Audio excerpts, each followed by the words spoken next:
il est clair qu'aujourd'hui, la forêt est en train de changer de visage. On le voit avec notamment les changements climatiques qui exigent toujours plus d'adaptabilité de la part des différents acteurs, en ce compris les acteurs économiques. Donc il était important pour le ministre Borsu en charge de l'économie et moi-même en charge de la forêt de disposer vraiment d'un acteur intégré entre l'Office économique Holland-du-Bois et RND pour pouvoir travailler ensemble vraiment sur l'entièreté de la filière bois en Wallonie.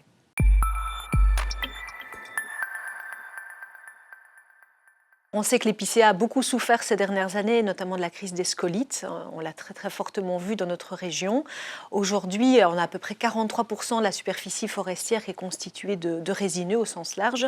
Donc très clairement, le résineux a sa place dans notre région. On sait qu'il comporte toute une série d'éléments vraiment très qualitatifs, notamment pour la valorisation du bois. On dispose aussi de pas mal d'outils de valorisation au niveau local, de scieries qui sont bien adaptés au résineux. Donc très clairement, le résineux continue à avoir sa place dans nos forêts, bien entendu. En même temps, il faut pouvoir intégrer l'ensemble de l'écosystème forestier parce que, on le sait, les enjeux, qu'il s'agisse du réchauffement climatique, des sécheresses à répétition qui impactent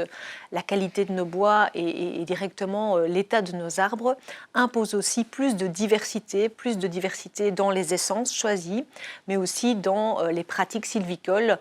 et autres choses. Donc on doit pouvoir vraiment travailler aussi à l'échelle de l'écosystème forestier pour intégrer les résineux dans l'ensemble de cet écosystème.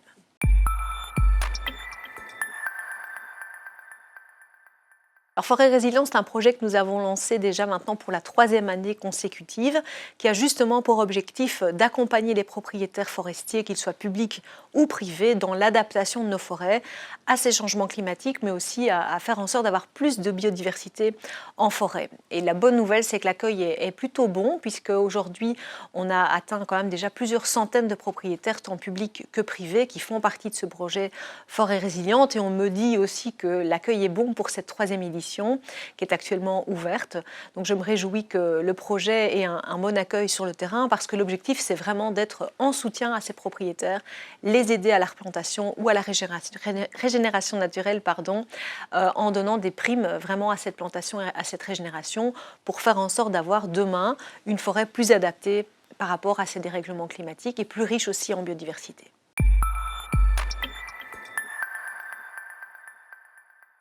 Alors ces Assises de la forêt, c'est vrai que c'est un très beau projet qui a permis de mettre ensemble et en concertation toute une série de parties prenantes de la forêt, 63 parties prenantes, 63 partenaires qui aujourd'hui constituent finalement les acteurs de la forêt en Wallonie. Et où est-ce qu'on en est aujourd'hui? Eh bien, après une période de lancement où on a vraiment pu ouvrir un peu le champ des réflexions avec des apports externes, notamment internationaux, une phase aujourd'hui qui se termine de phase 2 de concertation avec ces 63 acteurs de la forêt. Cette phase a permis d'aboutir à 74 propositions, résolutions même concrètes issues des acteurs eux-mêmes qu'ils m'ont présentées il y a quelques semaines, qui va être vraiment la base de discussion et de préparation pour la 3e phase qui est constituée par la rédaction de la stratégie forestière régionale qui sera donc sous la plume de l'administration mais avec le concours aussi de l'ensemble de ses parties prenantes. L'objectif, c'est vraiment d'avoir une vision partagée pour la forêt de demain sur base de ces propositions très concrètes qui touchent aussi le secteur, bien sûr, de la valorisation du bois. Notamment dans le cadre de ces 74 propositions, on en a certaines qui concernent directement la diversité des essences en forêt, mais également les pratiques sylvicoles également à diversifier et à soutenir en termes d'évolution. Donc je pense qu'il y a vraiment un très beau matériau qui nous a été proposé par les différents acteurs que je remercie encore pour leur implication vraiment très constructive.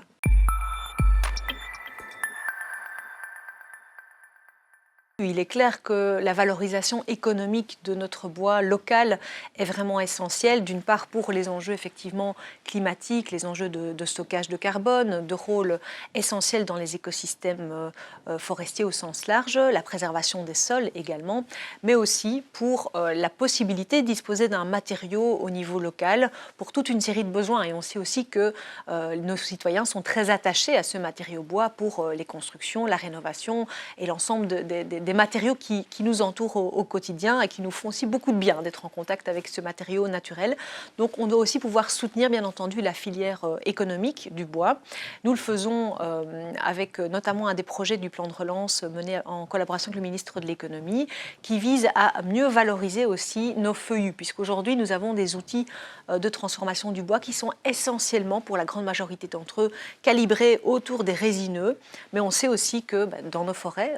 résident de nombreux feuillus qui aujourd'hui ne disposent sans doute pas des outils de transformation nécessaires et qui malheureusement sont trop souvent exportés à l'étranger, parfois très loin, alors que toute la plus-value économique, sociale et environnementale finalement disparaît aussi avec ces exportations. Donc l'objectif, c'est vraiment de pouvoir mieux adapter nos outils de transformation au niveau local aussi, tant pour les résineux que pour les feuillus.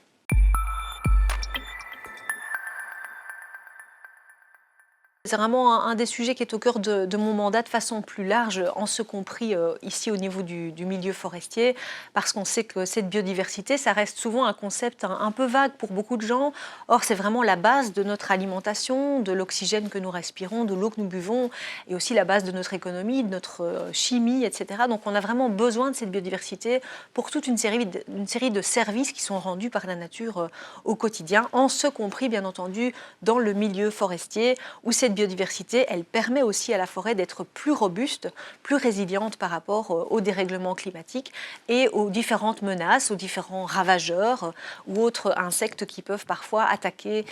notre forêt, nos bois.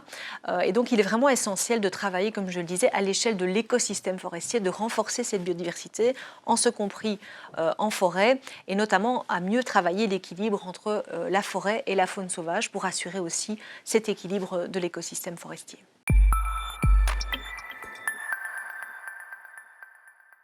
Mais je pense que les rencontres de la filière bois, c'est vraiment un événement essentiel et j'ai envie de dire que le nom est bien choisi puisqu'à la fois on a cette idée de rencontre qui s'inscrit vraiment dans la logique aussi des assises de la forêt où on va mettre ensemble les dynamiques partagées, les échanges de bonnes pratiques, faire se rencontrer aussi l'ensemble des acteurs et puis le mot filière puisque je pense qu'il est vraiment essentiel quand on parle de forêt de réfléchir justement en filière, en réfléchissant aussi depuis la forêt jusqu'à vraiment la phase de valorisation du bois et de sa distribution pour faire en sorte d'avoir un lien plus fort entre les acteurs économiques et puis la matière première, bien sûr, d'où elle vient, dans quel équilibre l'écosystème forestier fonctionne. Donc moi, j'encourage vraiment ces rencontres filière bois et je félicite aussi les lauréats, bien sûr, qui ont remporté le prix cette année. Je pense que ce sera une belle valorisation aussi pour leurs activités.